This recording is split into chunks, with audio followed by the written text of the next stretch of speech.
இப்போ மருத்துவர்களால் கண்டுபிடிக்கப்பட்டிருக்கிறது என்னன்னா, பழுது சாப்பிட்டா அனைத்து நோயும் தீருதுன்னு சொல்லி கண்டுபிடிச்சிட்டானா. இப்போ கொஞ்ச நாளைக்கு முன்னாடி நியூஸ் யார் பார்த்தீங்கன்னு தெரியாது. அதனால அந்த பழதுக்குன்னே ஒரு ஹோட்டல் இருக்கு பெங்களூர்ல. போனீங்கன்னா பழுது கிடைக்கும். பானையில வச்சிருப்பான். நைட்டே அவன் சாப்பாடு வச்சு ஊற வச்சு காலையில என்ன பண்றான், பழுது, பச்சை மிளகா, சின்ன வெங்காயம், வேணா தயிர், அதுக்கு ஒரு டிமாண்ட் 600 ரூபாய் ஒரு சின்ன போல்ல தருவோம்.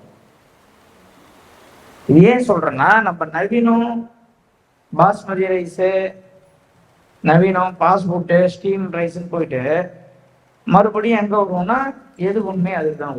எந்த ஒரு மூல நூலுமே பரிகாரம் என்பது கிடையாது. ஜோதிட சாஸ்திர மூல நூல்களில் பரிகாரம் என்பது ஒண்ணு கிடையாது. மனிதனால் உருவாக்கப்பட்டது. இதை பண்ணா இதை தீந்துறன்னு ஒரு ஜோதிடர் அவருடைய அனுபவத்துல ஒரு ஞானத்தால ஒரு அறிவால சொல்றாரே தவிர பரிகாரம் என்பது ஒன்றும் கிடையாது. இறைவனை தவிர ஒரு மனிதனுடைய வாழ்க்கையில யாராலையும் ஒரு மாற்றத்தை ஏற்படுத்த முடியவே முடியாது. கண்ணிமிக்கிற நேரத்துக்கும் குறைவான நேரத்துல இறைவன் மனசு வச்சா ஒருத்தனுடைய வாழ்க்கையில மாற்றத்தை ஏற்படுத்த முடியும். பிரச்சனையான காலகட்டங்களில் நீங்கள் எது செய்தாலும் அந்த பிரச்சனை அதிகமாகும். அப்ப என்ன செய்யணும்? ஒண்ணும் செய்யக்கூடாது. இறைவனை தவிர, இறைவன் ஆலயங்களை செல்லுவதை தவிர நீங்கள் எந்த காரியம் செய்யாமல் இருப்பது உங்களுக்கு நல்லது.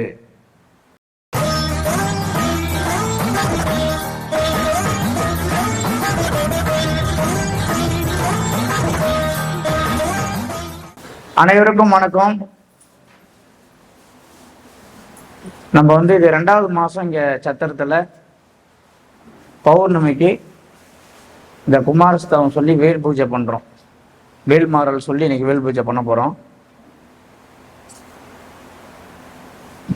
நான் இப்பயும் தான் இப்ப போன மாசம் சொன்னதான் இந்த மாசம் சொல்றேன். அடுத்த மாசம் இங்க நடக்கலாம், வேற கிராமத்துல நடக்கலாம், வேற ஊர்ல நடக்கலாம், இல்ல அதே இடத்துல கிரிவலம் நடக்கலாம், என்ன வேணாலும் நடக்கலாம். ஏன்னா அதுக்கு சில காரணங்கள்லாம் இருக்கு. அது நாங்க கொஞ்சம் காலம் கடந்து சொல்லலான்னு இருக்கிறோம். அதனால உங்களுக்கு சரியான அப்டேட் வேணும்னா அந்த பேனர்ல இருக்கும் சம்பத் டிவைன் 360 சேனலை சப்ஸ்கிரைப் பண்ணிக்கங்க. அதுல வீடியோ வரலன்னா அட்லீஸ்ட் ஷார்ட்ஸ் ஆச்சு வந்துடும். அப்படி இல்லைன்னா நம்மளுடைய கம்பெனி நம்பர் இருக்கும், அதில் 8148836708. அதுல ஸ்டேட்டஸ்ல வச்சுருவாங்க. நீங்க அந்த நம்பரை சேவ் பண்ணி வச்சுக்கோங்க, ஸ்டேட்டஸ் காட்டும். அதை நீங்க ஃபாலோ பண்ணிக்கங்க. சப்போஸ் உங்களால் வீடியோ போட முடியல, கரெக்டாக உங்களுக்கு அப்டேட் பண்ண முடியலன்னா, அப்படியே உங்களால் ரீச் பண்ண முடியலன்னா ஃபோன் அடிச்சு தகவலை கேட்டுக்குங்க. எங்கே என்ன ப்ரோக்ராமு, எத்தனை மணிக்கு ப்ரோக்ராம், என்ன எதுன்னு. ஏன்னா பௌர்ணமி ப்ரோக்ராமும் அமாவாசை ப்ரோக்ராமும் சில இடங்கள் மாறலாம். எவ்வளோ நாளைக்கு இதே மாதிரி போகும்னு தெரியாது. அதை முன்னாடியே சொல்லிடுறோம்.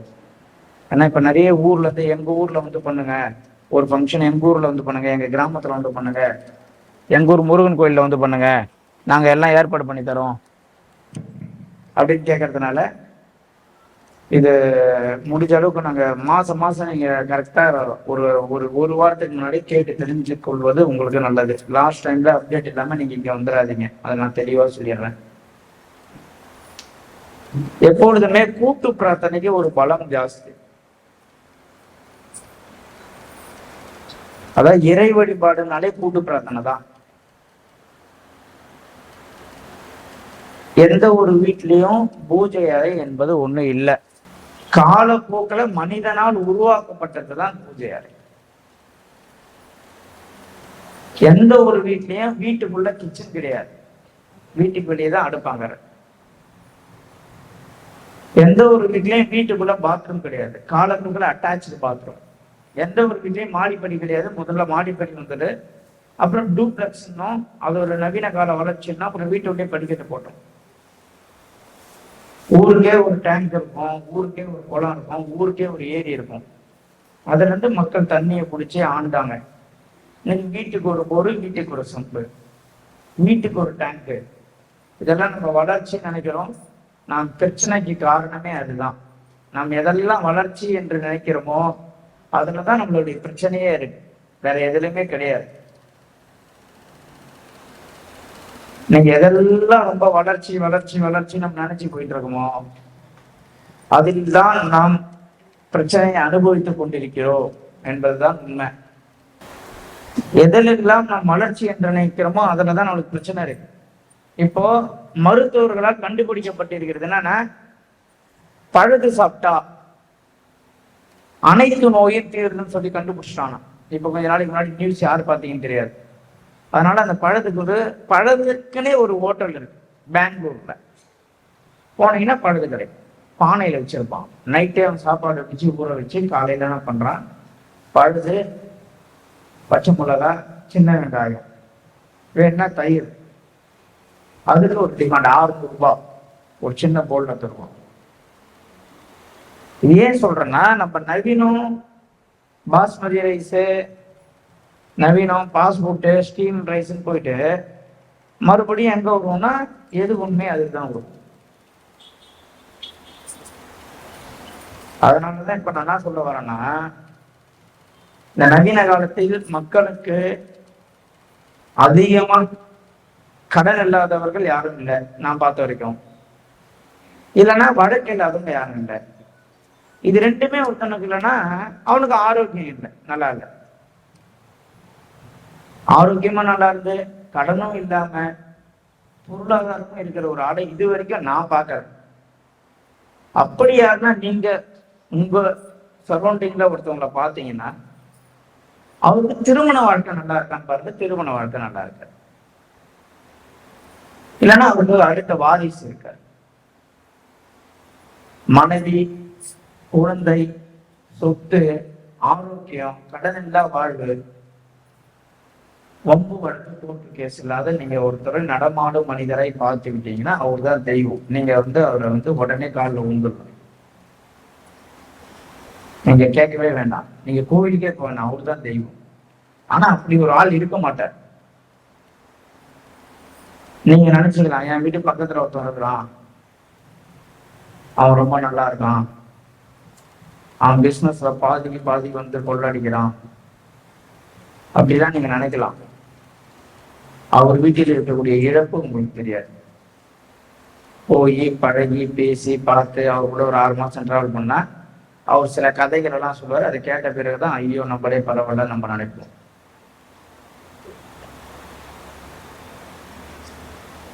ஒண்ணு ரொம்ப இருக்கு, கோர்ட்டுக்கு போறான், இல்லைன்னா ஆரோக்கியம் கிட்ட போய் ஹாஸ்பிட்டல் போறான், இல்ல கடன் அதிகமாக ஊரை விட்டு ஊர் ஓடிடுறான், எல்லாம் பித்து பிடிச்ச மாதிரி வாழ்க்கையை வாழ்றான். எனக்கு களி முத்திக்கினே வருது. நம்மளுக்கு எல்லாருக்குமே சீரடி சாய்பாபா கோயில்லாம் தெரியும், மந்திரான ராகவேந்திர கோயில்லாம் தெரியும், கோயம்புத்தூர்ல ஈஷானா தெரியும், இதெல்லாம் தெரியும்.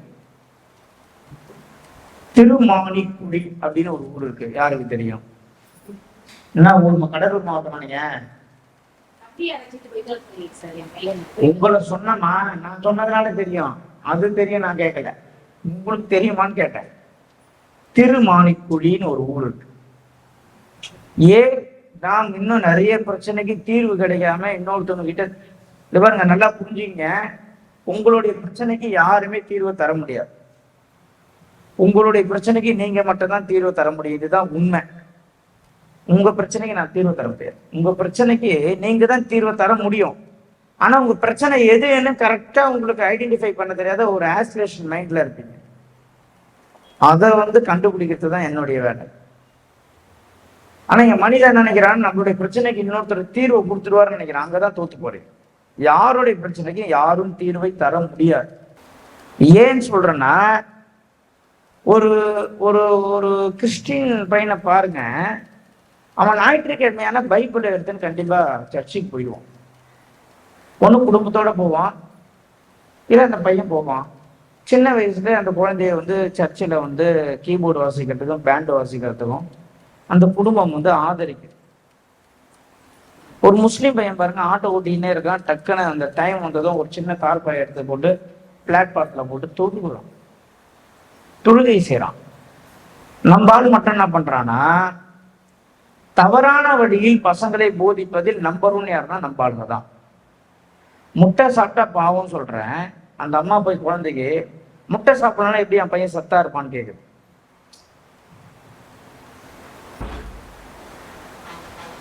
நம்மளுக்கு சாய்பாபா, ஷீரடி சாய்பாபா தெரியுது, மந்திராலயத்துல ராகவேந்திரர்கள் தெரியுது, மகான்கள் எல்லாம் தெரிஞ்சு வச்சிடும், தப்பு இல்லை. மகான்கள் தான், அவங்களும் கடவுள் தான். ஆனா தெரிய வேண்டிய பல இடங்கள் நமக்கு தெரியாமே போயிடுச்சு. ஏன்னா அதை பத்தி பேசுறதுக்கு ஆளும் கிடையாது. எந்த எந்த இடம் கமர்ஷியலா ஷைனிங்கா இருக்கோ அந்த இடத்த பத்தி 100 வீடியோ. விலை கேட்க கூட காசு இல்லாம இன்னைக்கும் நிறைய திருக்கோவில்கள் இருக்கிறது. அந்த கோவில்லாம் பயங்கர ஹிஸ்டரி, அதோடைய வரலாறுலாம் எடுத்து பார்த்தீங்கன்னா மிரண்டு போயிடும். அந்த மாதிரி கோவில்லாம் இன்னும் இருக்கு, ஆனா நம்மளுக்கு தெரியல. அங்க போனா உங்க பிரச்சனை சால்வ் ஆகும். ஆனா நம்ம அங்க போவாம இன்னும் பரிகாரம், எந்த ஒரு மூல நூலுமே பரிகாரம் என்பது கிடையாது. ஜோதிட சாஸ்திர மூல நூல்களில் பரிகாரம் என்பது ஒண்ணு கிடையாது, மனிதனால் உருவாக்கப்பட்டது. இதை பண்ணா இதை தீந்திரன்னு ஒரு ஜோதிடர் அவருடைய அனுபவத்துல ஒரு ஞானத்தால ஒரு அறிவால சொல்றாரே தவிர பரிகாரம் என்பது ஒன்று கிடையாது. இறைவனை தவிர ஒரு மனிதனுடைய வாழ்க்கையில யாராலையும் ஒரு மாற்றத்தை ஏற்படுத்த முடியவே முடியாது. கண்ணிமிக்கிற நேரத்துக்கும் குறைவான நேரத்துல இறைவன் மனசு வச்சா ஒருத்தனுடைய வாழ்க்கையில மாற்றத்தை ஏற்படுத்த முடியும். யாருடைய வாழ்க்கையில மாற்றம் ஏற்படும்? தான் தவறை ஒன்றுக்கொள்பவன், தான் தவறை ஏற்றுக்கொள்பவன், தன்னால் யார் பாதிக்கப்படுகிறார்கள் என்ற ஒரு விஷயத்தை உணர்ந்து பார்க்கின்றவன், இவனு ஜெயிப்பான். சில பேர் பாருங்க, வேலை முடிஞ்சதும் போன் எடுக்க மாட்டான். சில கேட்டகரி பீப்புள்ஸ் பார்க்கலாம், வேலை முடிஞ்சிச்சுன்னா போன் எடுக்க மாட்டான். திருவள்ளுவர் தான் சொல்றாரு, செய் நன்றி அறிதல் சொல்லி ஒரு தலைப்பு திருக்குறள்ல 1330 குறள்ல 133 அதிகாரத்துல ஒரு அதிகாரம் செய் நன்றி அறிதல். அத லாஸ்ட் குறள்ல சொல்லியிருப்பார், என்னென்றே கொன்றார்க்கு உய்வுண்டாம் உய்வில்லை, செய் நின்று கொன்ற மகர்கள். நீ எந்த தவறு வேணாலும் செய், உன் வாழ்க்கையில உனக்கு வழி உண்டு. உன் நேர காலம் நல்லா இருந்தா உனக்கு வழி உண்டு. ஆனால் செய் நன்றியை நீ மறந்து விட்டால் அந்த நேர காலமே நல்லா இருந்தா கூட உனக்கு வழி கிடையாதுன்னு திருவள்ளுவர் வந்து ஸ்ட்ராங்கா சொல்லி முதல்ல எடுத்தவனே அதை சொல்ல மாட்டாரு, 10வது குறளா தான் சொல்றாரு. ஏன்னா 10 குறள்ல முதல்ல ஸ்டார்டிங் என்ன சொல்லிட்டு வருவாருன்னா, உனக்கு உதவி செஞ்சவன நீ எப்படி பார்க்கணும்னு சொல்லுவார். செய்யாமல் செய்த உதவிக்கு வையகமும் வானகமும் ஆற்றல் அடிக்கின்றார். ஒருத்தன் கேட்காம ஒரு உதவி உனக்கு செய்யறானா அவனுக்கு இந்த வானத்தையும் பூமியும் நீ வந்து பரிசா கொடுத்தா கூட ஈடாகாதுன்ற. அதெல்லாம் சொல்லி முடிச்சுட்டுதான் லாஸ்டா சொல்லுவார், ஒருவேளை அந்த நன்றியை மறந்து விட்டால் உனக்கு எதிலுமே வழி இல்லைன்றார். இந்த மாதிரி தெய்வத்தால் ஆகாத முயற்சி மெய்வருத்த கூலி தரும். இதை நிறைய பேர் தப்பா வேற புரிஞ்சுருப்பான். தெய்வமே பண்றா முயற்சி வந்து நம்ம ஒரு விஷயத்தை தவறாக புரிந்து கொண்டால் அனைத்துமே தவறா போயிடும். நம்ம புரிஞ்சுக்கிற விதம் தப்பா போச்சுன்னா தப்பா போயிடும். நீங்க என்ன வந்து இன்புட் விடுவீங்களோ அதான் அவுட்புட் வரும். நீங்க உள்ள ஏத்தும் போதே மண்டையில தப்பா ஏத்திட்டீங்கன்னா அதோடைய செயல்பாடும் தப்பா தான் வரும். அது நல்லா நீங்க புரிஞ்சுக்கணும். தெய்வம் வந்து உங்களுக்கு பல விஷயத்துல எவ்வளவோ இத்தனை ஆண்டு காலங்களில் நீங்கள் படிக்கும் பொழுது, உங்க பசங்களை கல்யாணம் போகும்போது, வீடு கட்டும் போது, தொழில் ஆரம்பிக்கும் பொழுது, எவ்வளோ விஷயங்களில் எவ்வளோ காரியங்களில் நீங்க என்ன பண்ணிருக்கலாம், தெய்வத்துக்கிட்ட முறையிட்டு இருக்கலாம். அந்த காரியம் சக்சஸ் ஆகிருக்கும். அதன் பிறகு நம்ம ஒரு விஷயத்த செஞ்சிருப்போம், அது ஃபெயிலியர் ஆயிருக்கு. இப்ப என்ன பண்ணிருப்பான்னா டோட்டலா தெய்வத்தையே விட்டுட்டு இருப்பான், அந்த லிஸ்ட்ல இருந்தே தெய்வத்தை தூக்கிட்டு இருப்பான். இரண்டாவது ஒரு வீழ்ச்சியை தெய்வம் கொடுத்துருக்கும், இறைவன் கொடுத்திருப்பாரு. ஏன்னா இவன் முதல்ல ரொம்ப ஆடி இருப்பான், பணத்தை ஓவரா செலவு பண்ணியிருப்பான், தான்ற ஆணவத்துல நிறைய பேரை உதாசீனப்படுத்தியிருப்பான். இதெல்லாம் ஒன்றும் கிடையாதுன்னு ஒரு அதுக்குதான் 120 ஆண்டு காலங்கள்ல 60 ஆண்டு காலங்கள் சனி பகவானுடைய ஆதிக்கம் உங்களுக்கு உண்டு. அர்த்தாஷ்டம சனி, 7.5 சனி, அஷ்டம சனி. இந்த கணக்கை போட்டு பார்த்தோம்னா 60 ஆண்டு நம்ம சனியோட பிடியில இருப்போம். மீதி 60 ஆண்டு தான் சனியோட பிடியிலே இல்லாத இருப்பேன். இப்ப நானா கேட்கிறேன், நம்ம இருக்கிறதே வந்து 70 வருஷம் 80 வருஷம் தான்.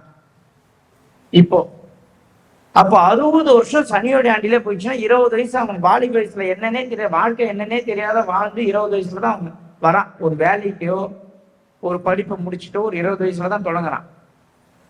அதுக்கப்புறம் ஒரு 60 வயசு 80 வயசு இருக்கிறதுக்கான இந்த 80 வயசுல 60 ஆண்டு காலம் சனியோடி பிடியிலே போயிருது. அப்புறம் எப்படி அவன் நல்லா இருக்க முடியும்?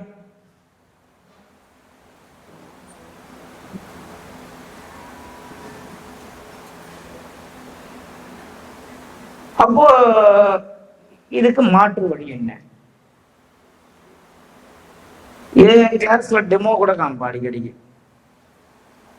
பிரச்சனை உள்ள ஒரு மனிதன் எப்படி வெளியே வர்றதுக்கு என்ன வழி? இப்ப கூட லாஸ்ட் கிளாஸ்ல டெமோ காமிச்சேன். பிரச்சனை உள்ள காலகட்டங்களில் நீங்கள் பிரச்சனையில் இருந்து வெளியே வர வேண்டும் என்று ஒரு செயலை செய்யறீங்கல்ல, அந்த செயல் தான் உங்க பிரச்சனையை அதிகப்படுத்தும் நான் சொல்றேன். நேரம் நல்லா இல்லாத போது எது செஞ்சாலும் தப்பா தானே செய்வீங்க. இப்போ உங்களுக்கு நேரம் சரியில்லை, நீங்க போய் புதுசா பிரச்சனையில இருந்து வெளியே வந்துடலாம் அப்படின்னு சொல்லி ஏதோ ஒரு புதுசா ட்ரை பண்ணி ஒரு பிசினஸையோ இல்ல கடனை வாங்கி ஏதோ ஒண்ணு இதெல்லாம் ஜெயிச்சாலாச்சு முழுசா ரிலீஸ் ஆயிடலன்னு நினைக்கிறீங்க. அப்போ மறுபடியும் ஃபுல் லாஸ் ஆயிடும். என்ன ரீசன் அப்படின்னா, பிரச்சனையான காலகட்டங்களில் நீங்கள் எது செய்தாலும் அந்த பிரச்சனை அதிகமாகும். அப்ப என்ன செய்யணும்? ஒண்ணும் செய்யக்கூடாது. இறைவனை தவிர, இறைவன் ஆலயங்களை செல்லுவதை தவிர நீங்கள் எந்த காரியம் செய்யாமல் இருப்பது உங்களுக்கு நல்லது. கோவிலுக்கு போனீங்கன்னா என்ன நடக்கும்? உங்க பிரச்சனையை தாங்கக்கூடிய அளவுக்கு உங்களுக்கு ஒரு வழி கிடைக்கும். மழையில நினைறீங்க, போய் குடம் வாங்கிக்கோங்க, ரெயின் கோட் வாங்கிக்கோங்க. வெயில இருக்கிறீங்க, ஒரு ஏசி வாங்கி மாட்டுங்க, கால் சுடுத்து ஒரு செருப்பு போடுங்க. நகம் ரொம்ப இதுவா இருக்கு, நகத்தை விட்டுங்க. இதுதான் தீர்வு. மழை பெய்யும் போது நான் குடம் வாங்க மாட்டேன், மழை நிக்கிறதுக்கு நான் பரிகாரம் செய்வேன் என்று சொன்னால் அது முட்டாள்தான். மழை பெய்யறது இயற்கை. உங்களுக்கு ஒரு சனி தசை நடக்குதுன்னா உங்களுக்கு சனி தசை ஏன் நடக்குது? கஷ்டம்னா என்ன, உண்மைனா என்ன, தர்மம்னா என்ன, தானம்னா என்ன, அதர்மம்னா என்ன, உறவுனா என்ன, வீடுனா என்ன கற்றுக் கொடுக்கறதுக்காக 19 வருஷம் சனி பகவான் வரார். ஒரு சில பேருக்கு சனி தசையே வராது. இப்ப மேக ராசியில பரணி நட்சத்திரத்தில் ஒருத்தர் பிறந்துட்டாரு, அவருக்கு சனி தசையே வர்றது கஷ்டம்னு. அப்ப சனி பகவான் என்ன பண்ணுவாரு? ராகு தசை சனி புத்திலே அடிச்சு மொத்தத்தையும் காலி பண்ணிடுவார்.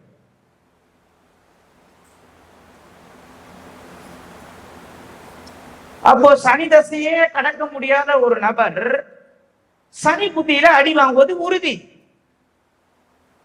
நீ எந்த ராசியா இருந்தானே, எந்த லக்னமா இருந்தானே, உன் ஜாதகத்தில் சனி நல்லா இருந்தா நீ தப்பிப்பி. அதுக்குதான் நான் என்ன ஒரு வழி சொல்றேன்னா, கொய்யாக்காய் செடி வச்சா கொய்யாக்காய் காய்க்கும், தென்னை மரம் வச்சா இளநீர் தான் வரும்.